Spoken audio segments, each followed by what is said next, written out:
जय गुरु जी, संगत जी। जय गुरु जी। गुरु जी को कोटि कोटि प्रणाम, शुक्राना गुरु जी कि आज आपने सत्संग के थ्रू हम सबको ब्लेसिंग्स देने का मौका दिया है। उसके लिए बहुत बहुत थैंक्स गुरु जी आपको। मैं अपना सत्संग अंकल, मैं अपनी इस जन्म में गुरु जी के साथ जर्नी कहाँ से मेरी शुरू हुई, कैसे शुरू हुई, मैं वहां से स्टार्ट करती हूँ संगत जी। गुरु जी कहते थे कि आप लोगों का मेरे से जन्म जन्म का नाता है। जन्म जन्म कितने जन्मों से जुड़े हो वो हमें नहीं पता, बट इस जन्म में जो गुरु जी ने हमें अपने शरण में लिया वो था गुड़गांव का। जब पहली बार सत्संग हुआ था, गुरु जी गुड़गांव को फिजिकल फॉर्म में जब पहली बार ब्लेस करने आए थे, 28 जनवरी 2006 था। तो हुआ ये था, हमारी सोसाइटी से आंटी जाते थे, पुष्करना आंटी गुरुजी के पास, और वो गुरुजी से बहुत कनेक्टेड थे, तो वो गुरुजी के बारे में हमें बताते थे। और जब उनके यहाँ गुरुजी का सत्संग हुआ तो उन्होंने हमें इनवाइट भी किया था तब, जो गुरुजी ने ब्लेस किए हुए थे सत्संग गुड़गांव के। तो बट तब हमें गुरुजी के बारे में कुछ पता नहीं था और हम जानते भी नहीं थे। और सबसे बड़ी चीज कि हम शायद वो हमारा टाइम नहीं था उस समय गुरुजी के पास जाने का। गुरुजी कहते थे कि मेरे पास कोई तभी आ सकता है जब उसका टाइम आता है, मतलब बाय आप अपनी चॉइस से नहीं गुरुजी के पास जा सकते। महाराज की कृपा, महाराज की मर्जी जब तक आपके ऊपर नहीं होती तब तक आप गुरुजी से नहीं जुड़ सकते। तो जब 28 जनवरी को गुड़गांव का सत्संग हो रहा था, गुरुजी गुड़गांव को ब्लेस करने आए थे, तो पुष्करना आंटी ने मुझे बोला कि आंटी ऐसे ऐसे हमारे यहाँ गुरुजी आ रहे हैं गुड़गांव को ब्लेस करने, तो आप भी आना। तो मैंने आंटी को बोला ठीक है आंटी, मैं देखूंगी। अंकल का तो ऑफिस होता है, हालांकि सैटरडे का दिन था और अंकल का ऑफिस दिल्ली होता था। तो मैंने कहा आंटी मैं कोशिश करूंगी, बच्चे बहुत छोटे थे, अगर मैं आ सकी तो मैं जरूर आऊंगी। बट वही बात है कि बुलावा महाराज का होता है, आप अपनी मर्जी से ना जा सकते हैं और ना रुक सकते हैं। तो मेरा बुलावा था, गुरुजी ने मुझे बुलाना था ब्लेसिंग्स देने के लिए। तो हम वहां पहुंच गए सुबह 10:30 बजे। गुरु महाराज वहां गद्दी पे आके बैठे और गुरुजी का ऑरा इतना सुंदर, मतलब मैं बता नहीं सकती, और हम लोगों की नजर नहीं हट रही थी गुरुजी से। और गुरुजी ने हमें दो दो तीन तीन बार बुला के, मेरे दोनों बच्चे बहुत छोटे थे, गोद में थे, और मैं उनको लेके गुरुजी के पास बार बार, उन्होंने बार बार गुरुजी ने बुला के हम लोगों को मत्था टिकाया, मतलब।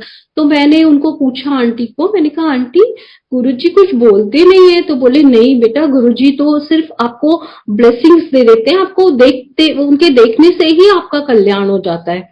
तो मैंने कहा अच्छा ठीक है। अब ये मैं आपको एक चीज और इसमें बताती हूँ कि जब मैं हम गुरुजी से जुड़े, जब हम गुरुजी के पास गए, उस समय, उससे पहले हमारा बहुत एक सीरियस एक्सीडेंट होके चुका था।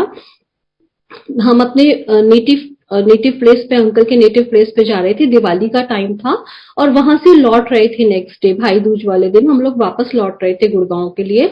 और हम ड्राइवर जो था वो गाड़ी ड्राइव कर रहा था, मेरा बेटा आगे बैठा था और हम लोग पीछे बैठे हुए थे।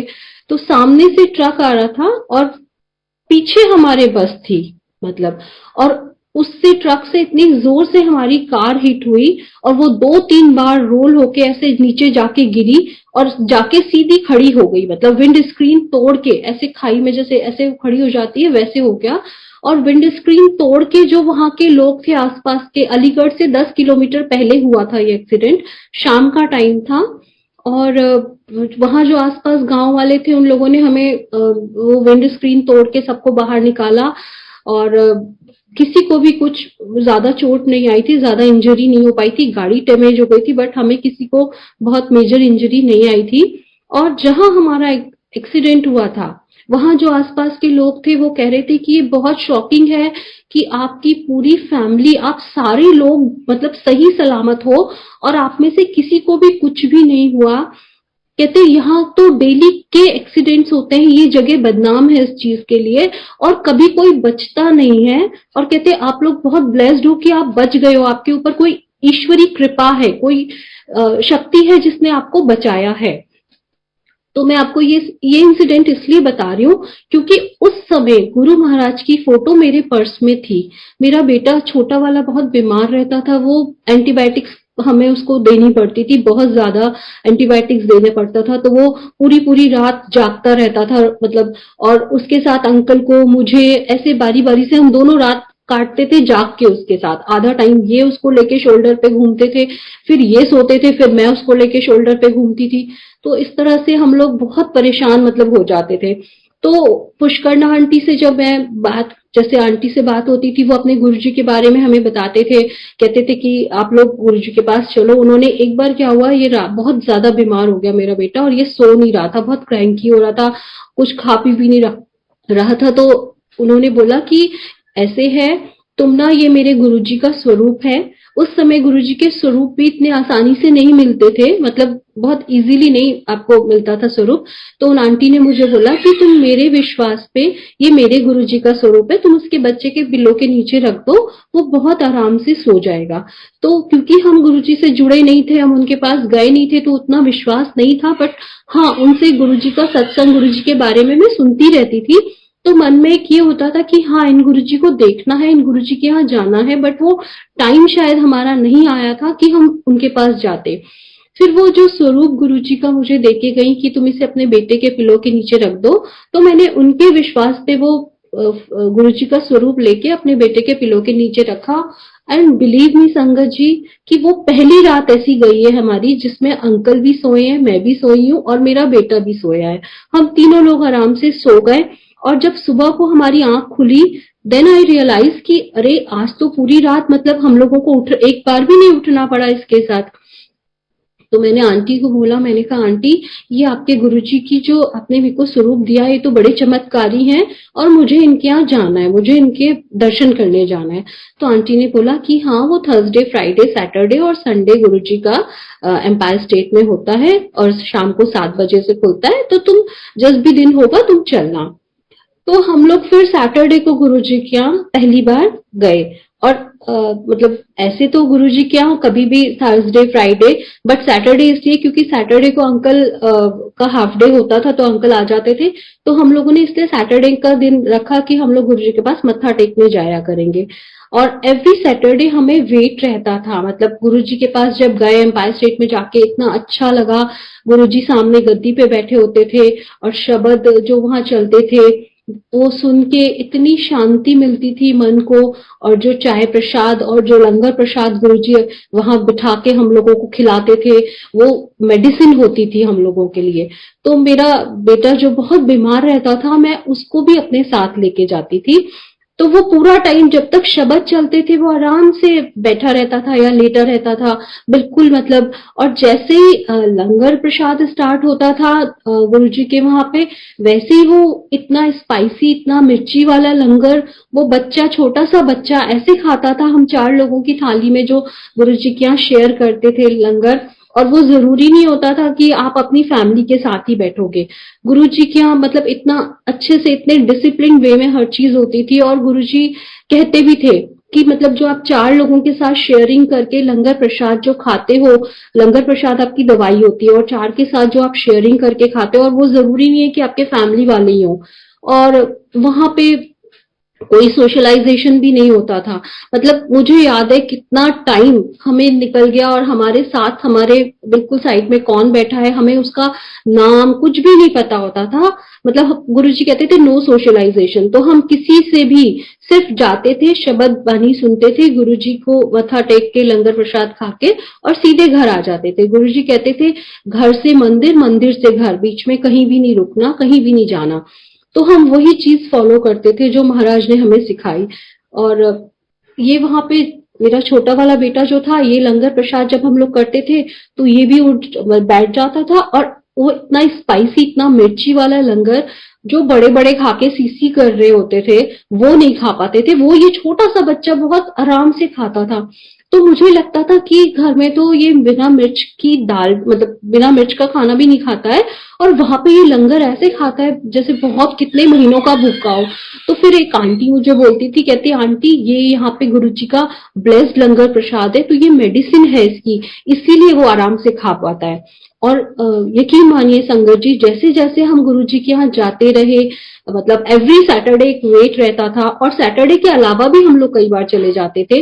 जैसे कोई स्पेशल ओकेजन हुआ, मान लीजिए एनिवर्सरी हुई, बर्थडे हुई, तो हम गुरुजी के पास ही जाके मनाते थे, वहीं सेलिब्रेट करते थे गुरुजी के पास, क्योंकि मन में ये होता था कि आज ये स्पेशल डे और ये हमें गुरुजी के साथ ही मनाना है, गुरुजी के पास ही जाके मनाना है, तो हम वहीं जाते थे।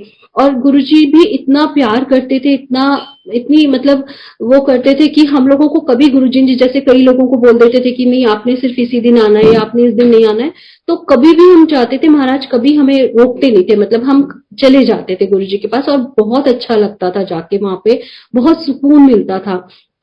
और इन सब में जैसे हम लोग जाते रहे, समय का पता ही नहीं चला, और कब मेरा बेटा, उसकी जो प्रॉब्लम थी, वो जो एंटीबायोटिक पे था, वो इतना बीमार रहता था, कैसे वो धीरे धीरे धीरे धीरे क्योर होता गया, प्रॉब्लम्स कैसे सॉल्व होती गई, गुरुजी मतलब ब्लेसिंग्स, हर बार जाते थे तो इतना अच्छा सा फील होता था जब महाराज के पास से हम लोग लौट रहे होते थे, तो ऐसा लगता था जैसे हाँ अब मतलब एक सेटिस्फेक्शन मिल जाती थी कि हाँ अभी कंप्लीट हो गया, पूरे वीक का हमें गुरुजी ने अपना वो दे दिया, और मतलब बहुत ही अच्छा लगता था।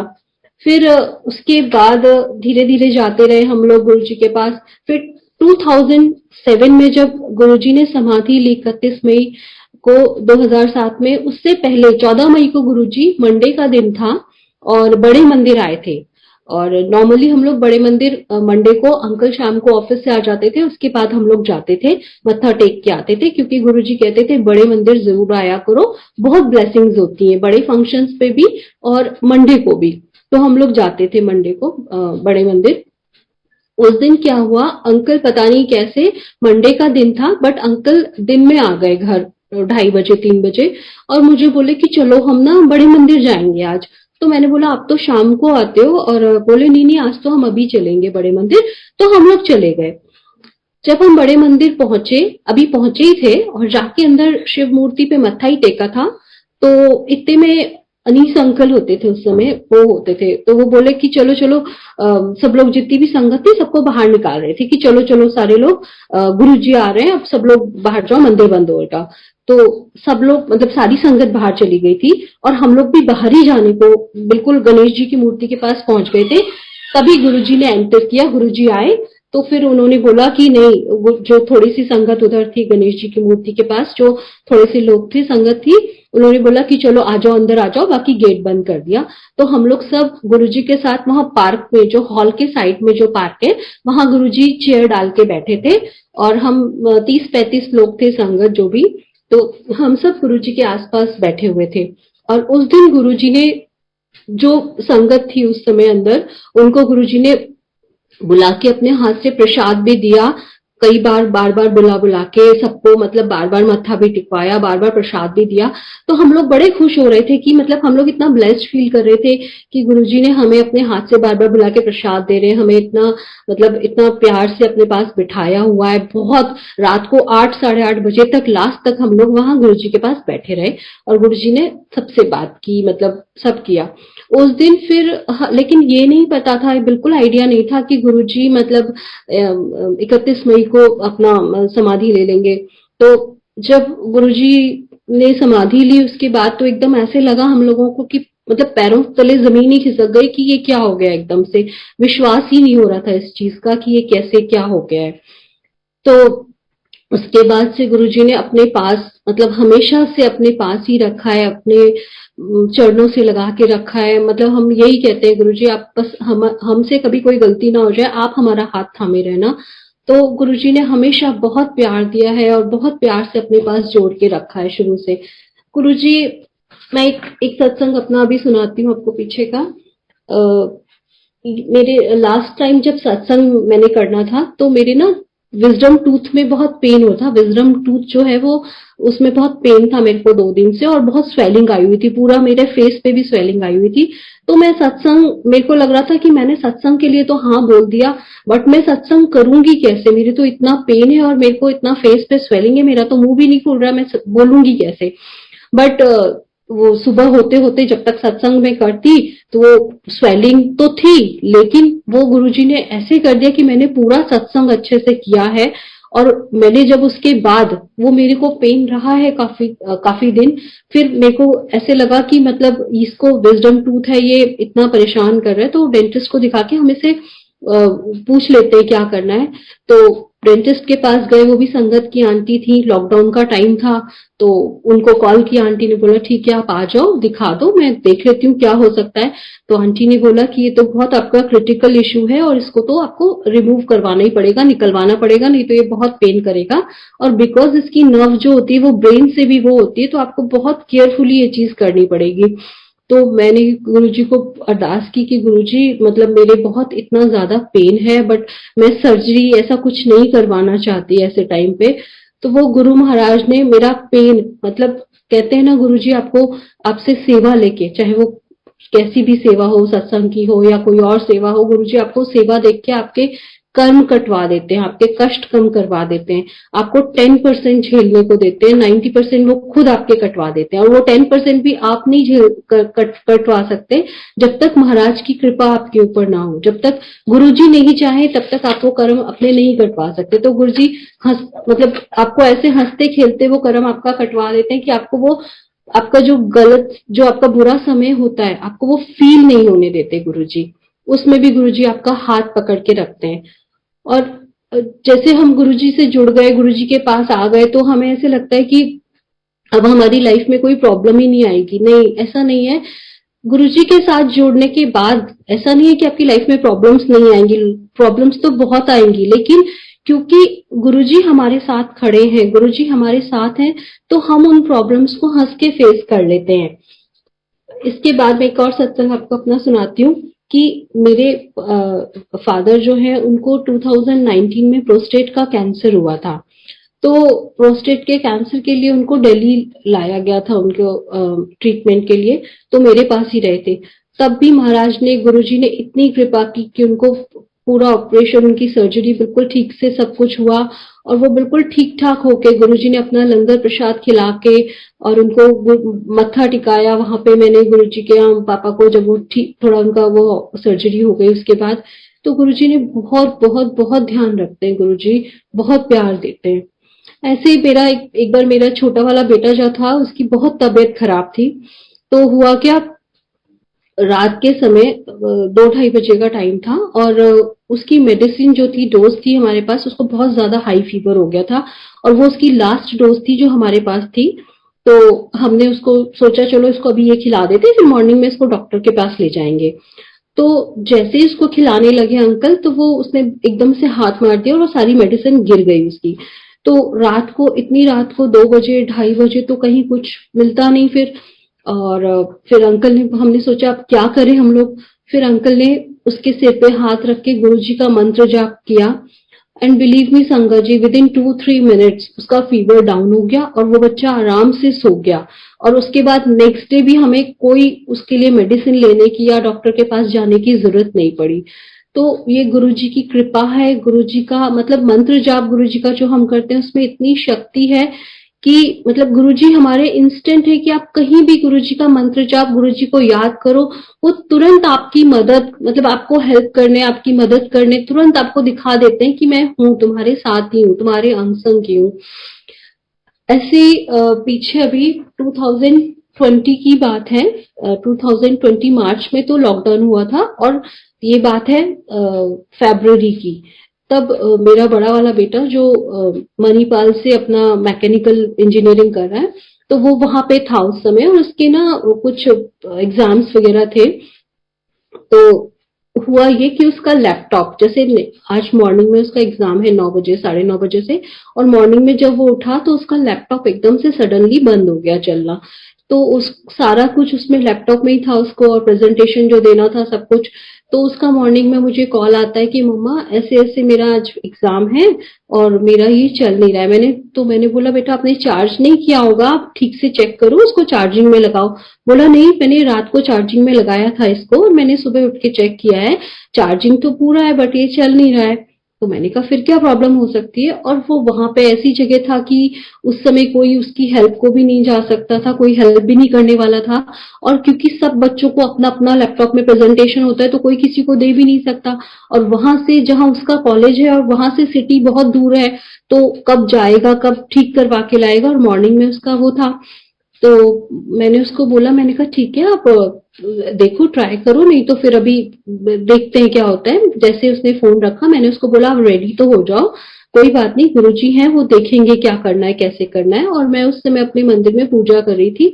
तो मैंने गुरुजी को अरदास की, मैंने कहा गुरुजी हमारे पास तो आपके अलावा कोई भी नहीं है, आप ही हो हमारे। अब मैं इस समय किसी और के पास, तो आप ही कर सकते हो जो कर सकते हो। तो यकीन मानिए संगत जी, 15 मिनट बाद ही मेरे बेटे का कॉल आता है और कहता है मम्मा मेरा लैपटॉप स्टार्ट हो गया है, वो ठीक से चल रहा है।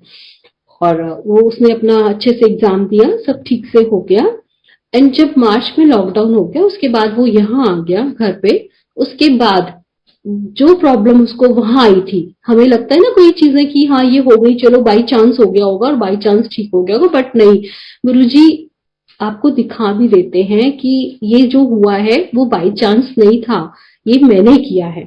तो जब वो अप्रैल में मेरे पास यहाँ पे आया और अगेन उसके जब सेमेस्टर के कुछ वो हो रहे थे, ऑनलाइन चल रहा था, तो उसका ये फिर से बंद हो गया लैपटॉप। और तब हमें जाके शॉप में उसका लैपटॉप दिखाया, तो उसमें उसने जो लैपटॉप की शॉप वाला था उसने बोला कि मैडम इसका ये खराब है और ये चेंज होएगा, ये सब होएगा। तो देखिए गुरुजी कैसे ध्यान रखते हैं इतनी छोटी छोटी चीज का भी, कि वो बच्चे का वहाँ पूरा सेमेस्टर की वो उसकी प्रेजेंटेशन, उसकी तैयारी खराब ना हो, इसलिए गुरुजी ने उसको वो ठीक करके उसको चलवा दिया, नहीं तो कितनी बड़ी प्रॉब्लम हमारे लिए हो जाती। और इसके बाद एक और मैं आपको सत्संग सुनाती हूँ अपना, कि पीछे अभी मेरी मम्मा की नीज की सर्जरी होने वाली थी। तो जब भी आपके ऊपर कोई कष्ट आता है, गुरुजी अपनी संगत से बहुत प्यार करते हैं। जब भी कोई तकलीफ आने वाली होती है, कोई कष्ट आने वाला होता है, तो गुरुजी आपको अपने पास बुला लेते हैं, अपने अपनी चरण शरण में रख लेते हैं। मतलब तो वो इसलिए कि वो जो आपका बुरा वक्त है वो कट जाए, वो आपको अफेक्ट ज्यादा अफेक्ट ना करे। तो मम्मा की सर्जरी होनी थी नीज की, और मतलब उनकी देखभाल के लिए कोई भी नहीं था, तो मुझे ही जाना था। तो गुरुजी को पता है सब कुछ, वो सब कुछ जान ही जाने, उनको एक एक मिनट एक एक पल का पता है, हमारे एक एक सेकंड का पता है। और उन्हीं की प्लानिंग से हमारी लाइफ चल रही है, हमारी अपनी कोई प्लानिंग नहीं है। और आज भी मेरे लिए, मेरे घर में सबसे पहले मेरे गुरुजी हैं। हम जैसे घर में घर के बड़े जो होते हैं, तो वो हमारे लिए हमारे गुरुजी हैं। तो वही मैं गुरुजी को बोलती हूँ, गुरुजी जो सही जो गलत है वो आप देखना, आप ही करवाना जो भी करवाना है। तो मम्मी की सर्जरी के लिए उनकी नीज की सर्जरी होनी थी, और वो गुरुजी ने जो, मतलब कहते हैं ना, गुरुजी बुला के, फैमिली से एक बंदा भी गुरुजी के पास जाता है, कोई भी एक जना जाता है, तो गुरुजी पूरी फैमिली को ब्लेस कर देते हैं।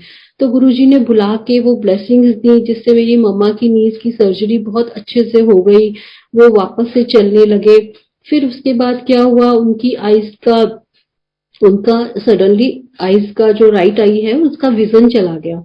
डॉक्टर्स को चेक करवाया तो डॉक्टर्स ने बोला कि इनको मतलब इनका विजन चला गया, इनको कैटरेक्ट है और जल्दी से जल्दी आपको इनका ऑपरेशन करवाना पड़ेगा। अगर आप इनका ऑपरेशन नहीं करवाओगे, तो मतलब डिले करोगे तो बहुत मुश्किल होएगा। तो सेम टाइम पे कुछ ऐसा हुआ कि इधर अंकल को भी, मेरे अंकल को भी कुछ हेल्थ का प्रॉब्लम हो गया। तो मैंने गुरुजी को अरदास किया, मैं कहा गुरुजी मेरे को वहां भी देखना है, मुझे यहाँ भी देखना है, मैं तो मतलब मैं तो दोनों जगह तो एक टाइम पे नहीं हो सकता। तो गुरुजी ने अपने पास बुला के सेवा दे के, और वो इस तरह से किया कि मम्मा की आईज की सर्जरी भी बिल्कुल अच्छे से हो गई, उनकी आईज की सर्जरी, और वो ठीक हो गई। और अंकल का थोड़ा भी है, चल रहा है, बट मुझे पूरा विश्वास है गुरुजी सब कुछ ठीक कर देंगे, और बहुत जल्द ठीक कर देंगे। इसके अलावा एक मैं सत्संग और आपको सुनाती हूँ। जब हम शिव गुरु जी के पास नए नए जाने लगे थे, मतलब नए नए जुड़े ही थे, तो हमें लगता था कि गुरु जी को हम गुरु जी के रूप में देखते थे, भगवान के रूप में नहीं देखते थे, बिकॉज हमने कभी ऐसे देखा ही नहीं, ऐसा सोचा ही नहीं। तो हमें ये लगता था क्या गुरु जी को ये बात पता होगी, हम ऐसा सोचते थे मन में, मतलब सोच के जाते थे कि गुरु जी आपको ये पता होगा, आपको ये पता होगा। तो एक बार क्या हुआ, मेरी एनिवर्सरी आने वाली थी और हम नए-नए गुरुजी से जुड़े थे, तो मैंने मन में ऐसे ही सोचा। मैंने कहा अंकल को रास्ते में मैंने गाड़ी में बोला, मैंने कहा अंकल गुरुजी को पता है ना आज हमारी एनिवर्सरी है। तो देखिए गुरुजी आपको आपकी बातों का कैसे जवाब देते हैं। गुरुजी आपको आपकी बातों का आंसर शब्द के थ्रू, सत्संग के थ्रू, कहीं से भी आपको मैसेज दिला के आपको आंसर करते हैं। तो हम एम्पायर स्टेट जा रहे थे गुरुजी को मत्था टेकने। अंकल ऑफिस से आए थे लेट, 8:30 हो गया था और जब तक हम एम्पायर स्टेट पहुंचते 9 बज गया था और 9 बजे लंगर स्टार्ट हो जाता है, चाय प्रसाद बंद हो जाता था उस समय। तो जब हम पहुंचे तो ओम नमः शिवाय वाला शब्द चल रहा था और मैंने अंकल को बोला कि अब तो 9:05 हो गए और अब तो हमें आज तो चाय प्रसाद भी नहीं पीने को मिलेगा, आज तो सिर्फ हमें गुरुजी को लंगर खा के मत्था टेक के ही आना पड़ेगा, आज हम बैठ भी नहीं पाएंगे ज्यादा। तो जैसे ही हम लोग एम्पायर स्टेट पहुंचे, हमने जाके अंदर एंटर करने लगे, तो एंटर करके गुरुजी को मत्था टेका और मत्था टेकने के बाद सिंगला अंकल खड़े थे ट्रे में एक ग्लास चाय प्रसाद का लेके, एज इफ वो हमारा ही जैसे वेट कर रहे हो कि मतलब।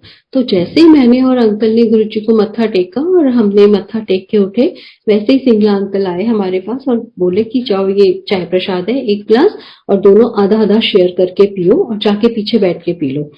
तो मतलब गुरुजी ने कैसे दिखा देते हैं कि उनको सब कुछ जान ही जान है, गुरुजी को सब कुछ पता होता था। कि ऐसे ही जब मेरे बेटे का मुंडन होना था तो हम जब गुरुजी से जुड़े थे तो मतलब गुरुजी के पास सब लोग आते थे तो गुरुजी के वहां सुना था कि कोई भी मतलब कहीं मंदिर इधर उधर कहीं जाने की जरूरत नहीं है, सब कुछ यहीं पर ही है। तो मुझे लगा कि इसका मुंडन करवाना है हमने और तिरुपति बालाजी में बोला हुआ था मेरी मदर इन लॉ ने। तो हमें लगा कि गुरुजी ने तो बोला है कि कहीं जाने की जरूरत नहीं है, तो अब हम क्या करें। तो मैंने गुरुजी को प्रे किया, मैंने कहा गुरुजी आप बताइए हम जाएं कि ना जाएं। तो गुरुजी ने हमें आज्ञा दे दी और एक लॉकेट भी दिया कि ये लो और जाके आओ इसका मुंडन करा के। तो हम लोग मुंडन कराने उसको तिरुपति बालाजी लेके गए और वो गुरुजी ने हमारी ट्रिप ऐसी प्लान की कि मतलब आप यकीन नहीं करेंगे कि वहां तिरुपति बालाजी में ऐसा लग रहा था जैसे हम कोई वीआईपी और हमें इतना वीआईपी ट्रीटमेंट मिल रहा था वहां पे। और उसके बाद जब हम उसका मुंडन कराने के बाद नेक्स्ट डे वहां पे रुके हुए थे चेन्नई में और वहां जो मंदिर एक बहुत पुराना 250 साल प्राचीन स्वयंभू शिवलिंग का एक मंदिर है, वो शिवलिंग जो है वो स्वयंभू है, वहां पे अपने आप प्रकट हुए थे। तो हम वहां पे दर्शन मतलब वहां गए थे कि भाई यहाँ जो भी है लोकल वहां घूमने, तो वो वहां दर्शन करने गए। तो उस दिन मेरे बेटे का बर्थडे था तो मैं अपने हस्बैंड को बोल रही थी अपने अंकल को कि आज अगर हम गुड़गांव में होते तो हम एम्पायर स्टेट गुरुजी के पास इसको मत्था टिकाने लेके जाते, क्योंकि हम हमेशा जो भी होता था गुरुजी के पास ही जाते थे, चाहे कोई भी त्योहार हो, चाहे कोई भी स्पेशल डे हो, कुछ भी हो गुरुजी के पास ही सेलिब्रेट करते थे। तो जैसे ही हम वहां से दर्शन करके निकले तो वो मेरा छोटा सा बेटा वो कहता है मम्मा आपने देखा नहीं, हाँ शिवलिंग में ही तो गुरुजी बैठे थे, वो अपनी तोतली आवाज में ही बोलने लगा। तो मैंने कहा अरे, मेरे मन में था कि गुरुजी इसको ब्लेस करें, आज इसका बर्थडे है। तो महाराज ने कैसे वहां उस बच्चे को शिवलिंग में दर्शन देके गुरुजी ने अपनी ब्लेसिंग्स दी, कैसे उसको ब्लेस किया। इसके बाद शिवरात्रि का है ये सत्संग की 2011 की बात है, ये शिवरात्रि का सत्संग है। उस दिन मेरी तबीयत बहुत ज्यादा खराब हो गई थी और मेरे को इन्फेक्शन हो गया था, स्टमक इन्फेक्शन हो गया था बहुत सीवियर और पानी भी नहीं पी पा रही थी, मेडिसिन भी नहीं खा पा रही थी। तो उस दिन शिवरात्रि थी और बहुत ठंडा था, बारिश बहुत हो रही थी। तो गुरुजी कहते थे कि बड़े फंक्शंस पे जो है बड़े मंदिर जरूर आया करो। एक बार बैसाखी का फंक्शन था 2006 में। तो गुरुजी किसी आंटी को बोल रहे थे कि कल तू बड़े मंदिर नहीं आई थी। तो गुरुजी कहते कि नहीं गुरुजी कुछ काम हो गया था। तो गुरुजी ने उनको बोला कि नहीं, बड़े फंक्शंस पे बड़े मंदिर जरूर जाया करो, बहुत ब्लेसिंग्स होती हैं। तो मुझे वही बात याद आई, मैंने कहा गुरुजी कहते थे कि बड़े फंक्शंस पे जरूर जाना चाहिए और मुझे भी जाना है। तो मैं गुरुजी को प्रे कर रही थी कि गुरुजी मैं आ तो रही हूँ, अब आप देख लेना, बाकी आप संभाल लेना। तो जैसे ही मैं मंदिर में एंटर हुई, पीछे की तरफ मत्था टेक के गई, तो वहां पे मुझे सिंगला आंटी ने प्रसाद दे दिया कि आंटी ये लो चाय प्रसाद, और उसके साथ खाने के लिए कुछ प्रसाद दिया। तो मैं मन में सोच रही थी, मैंने कहा अरे मेरी तो तबीयत इतनी खराब है, मैं तो मेडिसिन भी नहीं खा पा रही हूँ, पानी भी नहीं पी पा रही हूँ, मुझे इतना इन्फेक्शन है, मैं ये कैसे खाऊं, और खाऊंगी तो मुझे मुश्किल हो गई, मतलब तो कैसे करूंगी। बट वहां पे कहते हैं ना, मंदिर में जो भी आपको मिलता है, जो भी आपको दिया जाता है, वो सब प्रसाद है आपके लिए। तो मैंने वो यही सोच के मैंने कहा, गुरुजी आपने दे रहे हो तो ये मेरी दवाई है, ये मेरा प्रसाद है, ये मेरी दवाई है, मेरे लिए है। तो मैंने बैठ के आराम से वो प्रसाद धीरे धीरे खा लिया पूरा। एंड बिलीव मी संगत जी, उस प्रसाद को खा के मुझे कुछ भी प्रॉब्लम नहीं हुई, कुछ भी नहीं हुआ। उसके बाद हुआ क्या, हॉल में सिंगला आंटी आई, मुझे बोलती है सिंगला आंटी अंकल कि चलो आंटी आज तुम्हारी वो परफॉर्मेंस है, तुम्हें हॉल में परफॉर्म करना है। तो मैंने बोला आंटी, मैं मतलब मैंने उनको तो नहीं बोला, मैंने मन में सोचा गुरुजी मेरी तो तबीयत ही ठीक नहीं है, मैं कैसे मतलब करूंगी। बट वो कहते हैं ना, गुरुजी आपको वो आपके कर्म कटवा देते हैं आपको। उन्होंने वो मेरी मेरी मर्जी से नहीं हो रहा था, वो गुरुजी महाराज की वो थी मर्जी। मेरी तबीयत बहुत ज्यादा खराब थी और शायद गुरुजी ने वहीं मुझसे वो करवा के, डांस करवा के हॉल में, और गुरुजी ने मेरा वो जो भी मेरी प्रॉब्लम थी वो ठीक कर दी। और उसके बाद मुझे ऐसा लगा कि जैसे मेरा सब मतलब बहुत लाइट फील कर रही थी मैं। और उसके बाद यकीन मानिए, मुझे कहीं किसी डॉक्टर की, कहीं किसी दवाई की जरूरत ही नहीं पड़ी, खाने की कोई दवाई खाने की जरूरत नहीं पड़ी। ऐसे ही जब एक बार मेरी मदर इन लॉ की तबीयत बहुत ज्यादा खराब थी और वो हॉस्पिटलाइज थे, तो गुरुजी कहते थे कि परिवार का एक भी सदस्य अगर यहाँ आता है तो पूरी परिवार को ब्लेसिंग्स मिलती है मेरे थ्रू, उसके थ्रू मैं पूरे फैमिली को ब्लेसिंग्स देता हूँ। तो मेरी मदर इन लॉ की तबीयत बहुत सीरियस थी, उनकी कंडीशन, और सारे रिश्तेदार वहां पे इकट्ठे हो गए थे उनके पास, सब लोग आ गए थे। और हम लोग क्योंकि सेवा होती थी तो अंकल और मैं नहीं जा पाए थे। तो सब लोग कह रहे थे कि भाई तुम लोग क्यों नहीं आ रहे हो दोनों, उनका लास्ट टाइम है, उनको डॉक्टर ने जवाब दे दिया है। तो हम अंकल ने बोला कि नहीं हम ना बड़े मंदिर जाएंगे, गुरुजी कहते थे बड़े मंदिर आना चाहिए, तो हम उनके लिए बड़े मंदिर जाएंगे। हम बड़े मंदिर गए उनके लिए प्रे करने गुरुजी के पास। और बड़े मंदिर जाके जब हमने लंगर प्रसाद खाया और हमने मत्था टेक के गुरुजी को जब हम निकल रहे थे, तभी पीछे से एक अंकल ने बोला, कहते अंकल आपने लंगर कर लिया। अंकल ने बोला हाँ अंकल अभी किया है हमने लंगर। बोले चलो दोबारा एक बार और लंगर करके जाओ। और वो जो उस दिन दोबारा जो लंगर गुरुजी ने करवाया था, उसका वो ब्लेसिंग्स मेरी मदर इन लॉ के लिए थी। और आप यकीन मानिए, वो गुरुजी ने जो सेकंड टाइम लंगर खिलाया, उसके बाद जैसे ही हम लोग घर आए हैं, आके हमने वहां फोन किया है, उनको बोला है, नेक्स्ट डे मॉर्निंग में उनको हॉस्पिटल से डॉक्टर्स ने डिस्चार्ज कर दिया घर के लिए, और बोला कि अब ये ठीक है और इनको कोई परेशानी नहीं है, आप इनको ले जाओ। और फिर उसके कुछ दिन बाद जब अंकल यहाँ से गए उनको मिलने के लिए हम लोग, तो अंकल अपने साथ मंदिर का जल प्रसाद लेके गए थे उनके लिए। तो थोड़ा वो मिला था हमें, तो वो जल प्रसाद लेके गए थे। तो जब जल प्रसाद ले जाके इन्होंने वहां उनको दिया मम्मी जी को, तो वो पी के कहती हैं कि इसमें तो बहुत ज्यादा गुलाबों की खुशबू आ रही है, तो तुमने इसमें क्या मिलाया है। तो मेरे अंकल ने बोला नहीं हमने इसमें कुछ भी नहीं डाला, ये गुरु जी का जल प्रसाद है, तो आप ये पी लो, ये आपके लिए है। तो जब उनको वो पिलाया, उसमें उनको इतनी रोजेस की, इतनी गुलाबों की इतनी खुशबू आ रही थी कि मतलब वो बार बार यही बोल रही थी हर सिप के साथ कि इसमें तो बहुत गुलाबों की खुशबू आ रही है। और उस वो तब तक गुरुजी के पास ना आई थी, ना उन्होंने गुरुजी को देखा था, ना उन्होंने गुरुजी का मंदिर देखा था, ना मंदिर आई थी। तो कहने का मतलब ये है कि गुरुजी ने उनको वहीं बैठे बैठे हमारे थ्रू ब्लेसिंग्स दे दी मेरी मदर इन लॉ को। गुरुजी कहते भी थे कि कोई भी एक जना आ जाता है फैमिली से, पूरी फैमिली, पूरे फ्रेंड सर्किल आपका, सब लोग ब्लेस हो जाते हैं। और उसके बाद जब मेरी मदर इन लॉ यहाँ आई गुड़गांव, फिर उनको हमने गुरुजी के मंदिर लेके गए, मत्था टिकाया। उनकी बड़ी इच्छा थी, और वो वैसे प्याज लहसुन नहीं खाती, बट गुरुजी के यहाँ लंगर प्रसाद पूरा अच्छे से खा लेते थे वो, मतलब उनको कोई वो नहीं होती थी। और जब मेरी मदर इन लॉ की डेथ हुई गुरुजी के यहाँ से मत्था टेक के, और वो जब वापस गए उसके बाद जब उनकी डेथ हुई, तो 13 दिन तक नॉर्मली ये होता है हम मतलब फैमिलीज में कि 13 दिन तक कोई कुछ वो नहीं होता, बट पता नहीं 6-7 दिन ही हुए थे उनकी डेथ के बाद। और अंकल ने एक दिन बोला कि हम लोग ना सत्संग करेंगे गुरुजी का। तो वहां पर सब लोग कहने लगे, अरे ऐसे कैसे डेथ हुई है घर में, ऐसे कौन सत्संग करता है, ये सारी चीजें वो लोग कहने लगे। तो अंकल ने बोला, नहीं नहीं कुछ नहीं होता, हमारे गुरुजी हैं और हम सत्संग करेंगे ही, हम तो गुरुजी का सत्संग करेंगे।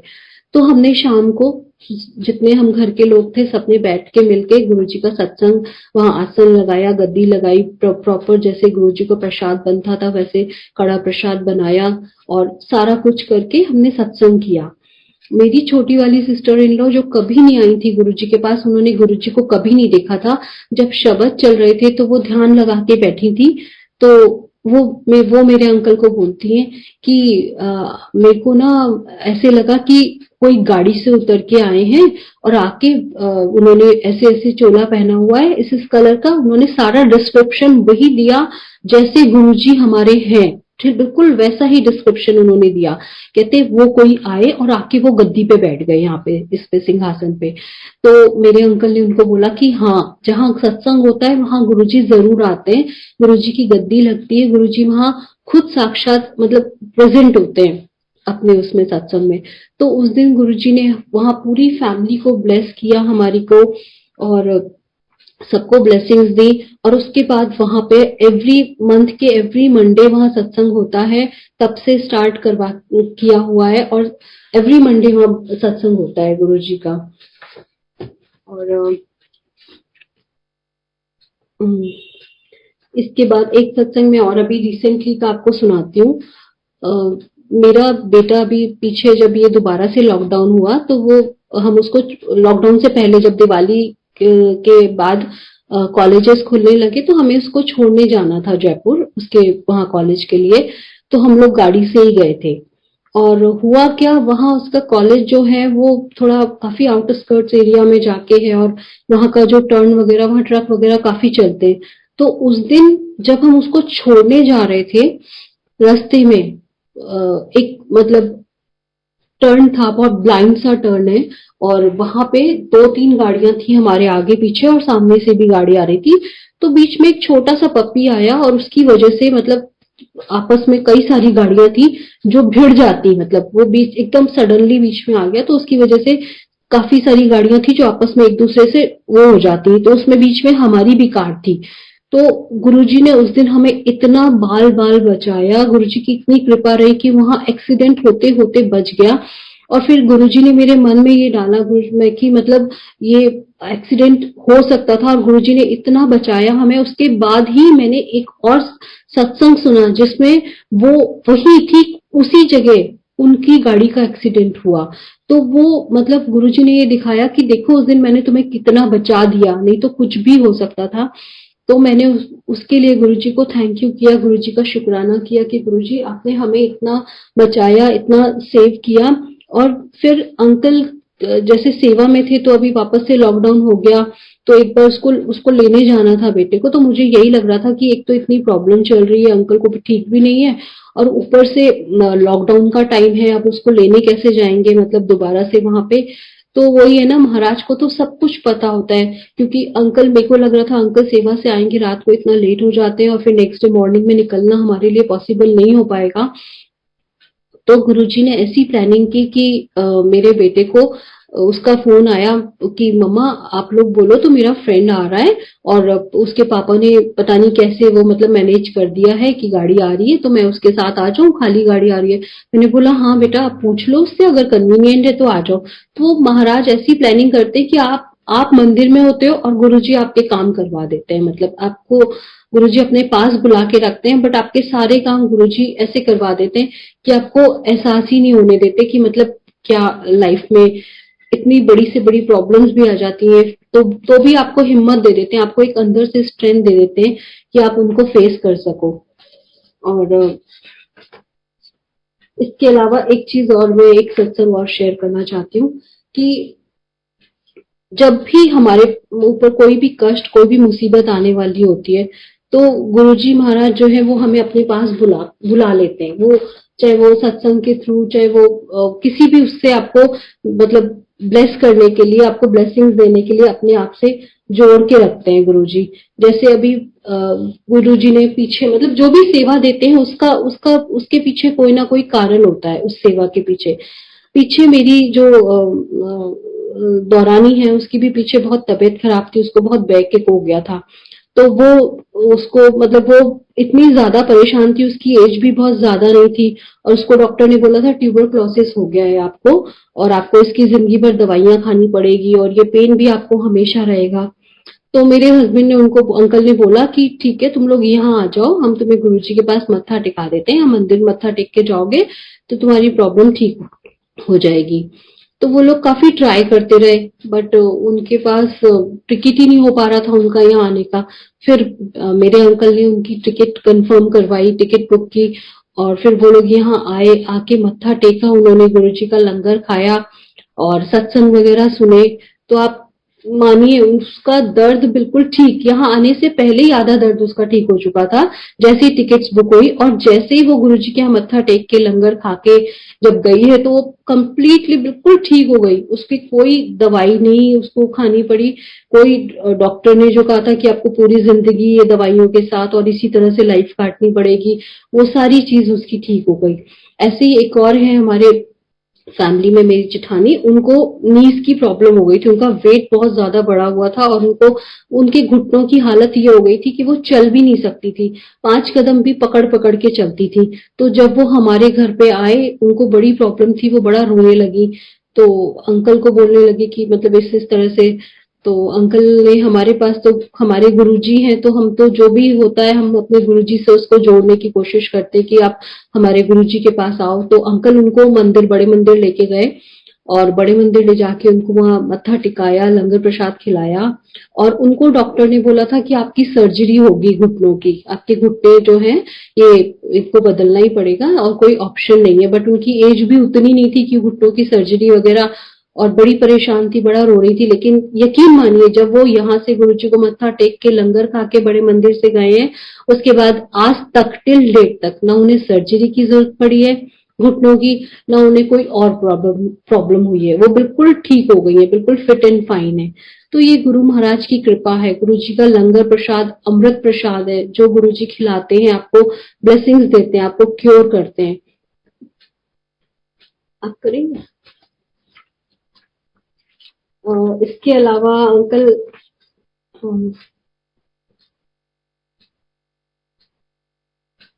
मैं जब मार्च 2020 की बात बताती हूँ, मार्च 2020 में गुरुजी को पता था कि मतलब कैसा समय आने वाला है, तो गुरुजी पहले ही, गुरुजी मतलब एहसास भी नहीं होने देते, लॉकडाउन इतना निकल गया, लॉकडाउन का टाइम जब चल रहा था, बहुत पीक पे था, तो मेरे बेटे के ना ब्रेसेस लगे हुए हैं, तो उसके ना ब्रेसेस निकल गए थे। अब उस समय ऐसा टाइम था मई जून का कि कोई भी डॉक्टर नहीं, सब बंद था, और उसको बहुत बहुत ज्यादा परेशानी, बहुत ज्यादा तकलीफ में था वो, उसकी वजह से कुछ खा भी नहीं पा रहा था। तो हमें यही लग रहा था कि अब इसको मतलब क्या कैसे करें कि मतलब इसका ये ठीक हो जाए। तो गुरुजी ही रास्ता दिखाने वाले होते हैं, गुरुजी ही संभालते हैं।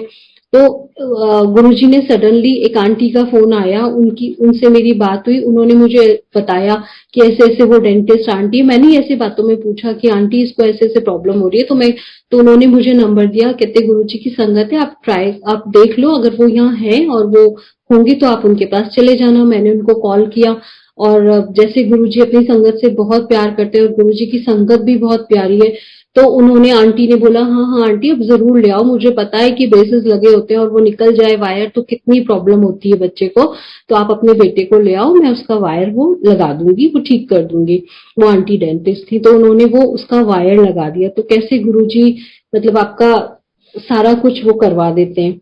इसके बाद क्या हुआ, हमारी जो गाड़ी थी पुरानी वाली होंडा सिटी, उसका वो बहुत मतलब उसका एक्सीडेंट एक बार 2014 में भी उसका एक्सीडेंट हुआ था, उसके बाद 2017 में फिर से उसका एक्सीडेंट हुआ। जब 2014 में उसका एक्सीडेंट हुआ था उस गाड़ी से, तो हमें भाई मतलब वही होता है, गुरुजी जो भी आपको मंदिर में कहलवाते हैं या जो भी होता है गुरुजी की ही मर्जी से होता है मंदिर में। आज भी महाराज साक्षात, मैं ऐसा मानती हूँ, मेरा विश्वास है कि गुरुजी बड़े मंदिर में आज भी जो कुछ होता है महाराज की मर्जी से ही होता है। तो एक बार भैया ने बोला था, हमारा भैया ने, कि अंकल को कि ये गाड़ी अंकल निकाल दो, ये ठीक नहीं है। तो हमने, अंकल ने सोचा चलो थोड़ा टाइम बाद निकाल देंगे, ठीक है अभी नहीं निकालते। बट बिलीव मी, अगर वो हम उस समय बात मान के वो गाड़ी निकाल देते तो ठीक रहता, क्योंकि उसके बाद ही दोबारा उस गाड़ी का फिर से एक्सीडेंट हो गया हमारी का, और फिर वो हमें फाइनली निकालनी ही पड़ी।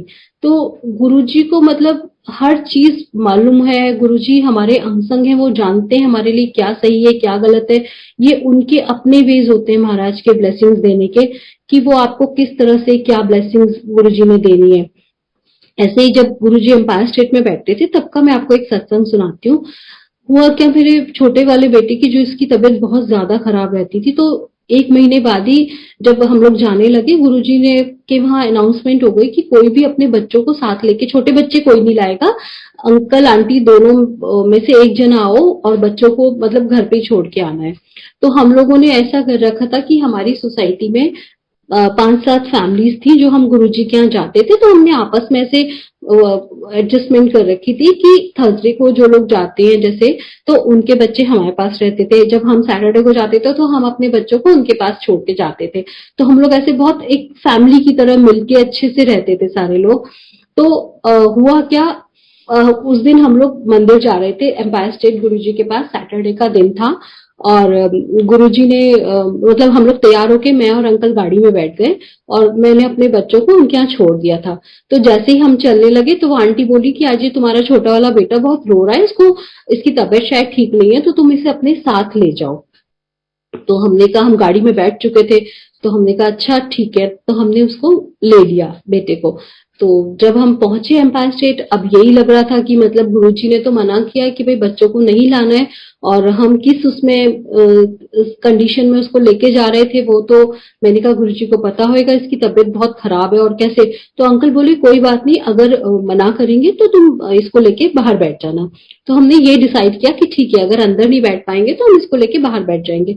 तो जब हम शूज स्टैंड पे शूज उतार के और हाथ धो के अंदर गए, जाके ऊपर बैठे एम्पायर स्टेट में, तो जाके मैं सबसे पीछे वहां उधर साइड पे कोने पे बैठ गई उसको लेके, कि भाई जिससे परेशानी ना हो किसी को भी, और वो लेटा रहा सोता रहा।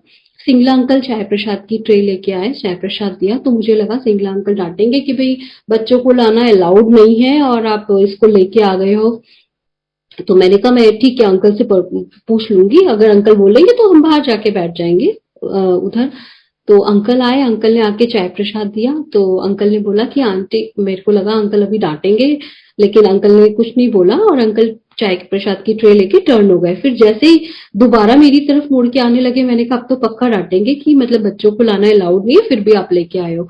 तो फिर लेकिन अंकल ने बोला कि आंटी इसको ऊपर, यहाँ वहां एक सेटी लगी होती थी साइड पे, तो अंकल ने बोला कि आंटी इसको यहाँ लिटा दो और तुम अपना मतलब आराम से चाय प्रसाद ले लो। तो मैंने बोला हाँ अंकल ठीक है। तो जैसे ही जब लंगर का टाइम आया, हम लोग नीचे गए, नीचे जाके बैठ के लंगर किया, उसने बच्चे ने भी लंगर खाया। और फिर जब हम गुरुजी को मत्था टेकने गए लंगर खा के, तो पहले अंकल ने मत्था टेका, फिर वो उसको बाहर लेके खड़े हुए, फिर मैंने जाके मत्था टेका, फिर हम आने लगे। तो हमें ये लगा कि भाई हमने उसको मत्था टिकाने बच्चे को नहीं लेके गए हैं, तो गुरुजी को पता नहीं चलेगा कि भाई ये इसको बच्चे को लेके आए हैं, बट गुरुजी तो सब कुछ जानते हैं। गुरुजी तो आपका अगला पिछला सब कुछ उन्हें पता होता है। तो जब हम जैसे ही मत्था टेक के और बाहर जाने लगे गाड़ी की तरफ, तो आप मानिए संगत जी, जैसे ही हम गाड़ी में बैठे हैं, मेरे बेटे के फोरहेड से और मेरी पूरी गाड़ी में इतनी फ्रेग्रेंस जैसे किसी ने 1000 रोजेज के बंच रख दिए हो मेरी कार में, इतनी फ्रेग्रेंस हमारी गाड़ी में आ रही थी और उस बच्चे के फोरहेड से आ रही थी। फिर जैसे ही हम लोग घर आए, और घर आके हम लोग उतरे गाड़ी से और ऊपर आए, उसके फोरहेड से तब भी बहुत फ्रेग्रेंस आ रही थी। तो गुरुजी ने ये बता दिया कि तुम सोच रहे हो कि तुमने मतलब नहीं बताया, तो मुझे पता नहीं है कि वो बच्चा भी तुम्हारे साथ आया था। तो गुरुजी ने उसको ब्लेस कर दिया, इतनी ब्लेसिंग्स दी। और फिर जब हम लोगों ने आके ऊपर उनको आंटी को कॉल किया, मैंने कहा आंटी जल्दी आओ देखो, तो वो आंटी डर गए, उन्हें लगा पता नहीं क्या हो गया, ये मतलब इतनी रात को 11 बजे क्या बात हो गई, क्यों बुला रही है। तो जैसे ही वो नीचे आए, मैंने उनको बताया, मैंने कहा आंटी देखो हम ऐसे ऐसे गुरुजी को मत्था टेक के आए हैं, और इसको हमने मत्था नहीं टिकाया, गुरुजी के सामने नहीं ले गए, बट इसके फोरहेड से देखो कितनी फ्रेग्रेंस आ रही है। तो वो आंटी भी बोलने लगे, कहते हाँ इसके इसके फोरहेड से तो बहुत फ्रेग्रेंस आ रही है गुलाबों की, तुमने क्या इसको गुरुजी को मत्था टिकाया था। मैंने बोला नहीं, हम तो इसे गुरुजी के सामने भी नहीं लेके गए इसी डर के मारे कि डांट पड़ेगी कि भाई बच्चों को लाना अलाउड नहीं है, फिर तुम क्यों लगे? तो वो आंटी बोले कि नहीं गुरुजी तो सब जान ही जाने, उनको पता है ना कि इसकी तबीयत ठीक नहीं है इसलिए तुम उसे लेके आए हो। तो गुरुजी तो बहुत प्यार करते हैं, और ये सच बात है, गुरुजी इतना प्यार करते हैं अपनी संगत से, और इतना ज्यादा प्यार आज भी, बिलीव मी संगत जी, गुरुजी हमारे अंग संग हैं। और आज वो इतनी छोटी छोटी बात कैसे सुन लेते हैं गुरुजी। कभी कभी तो लगता है अरे गुरुजी आप यही हो, आप सब कुछ सुन रहे हो, मतलब अभी हम मन में सोचते हैं और गुरुजी वो पूरी कर देते हैं। और इतना प्यार देते हैं गुरुजी, इतना प्यार देते हैं, और मतलब शब्द नहीं है मेरे पास। तो अंकल मैं अब अपनी वाणी को यही विराम देना चाहूंगी। जय गुरु जी, थैंक यू सो मच, शुक्राना गुरु जी।